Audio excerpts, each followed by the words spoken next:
chicos, chicas, ¿qué tal? Que llegas tarde, que empieza el partido. El tráfico, ya lo Venga, sabéis. macho. Y la verdad que ha sido un grupo que me ha acogido también fenomenal. Me ha llamado muchísimo la atención el aragonesismo que tienen sin ser nacidos en Aragón.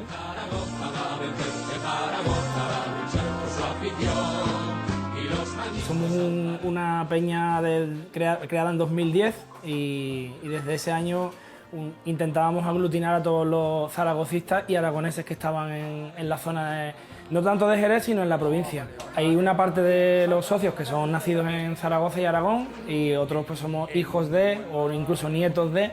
Yo tengo preparado un detalle, lo voy a personalizar en la familia Sánchez. Voy a regalar una cosa muy especial, ¿eh?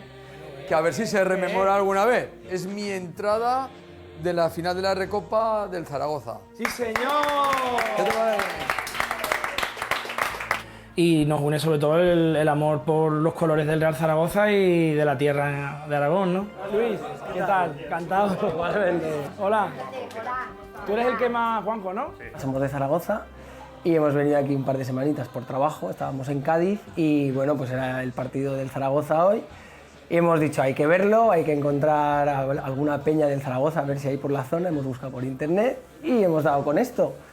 Total, hemos llamado y nos han dicho, sí, sí, veniros al partido, no sé qué, y aquí estamos. ¡Ahí va, ahí va, ahí va, ahí va! ¡Cago en la mar! ¡Qué coraje! ¡Vamos, chicos! ¡Venga, vamos, vamos!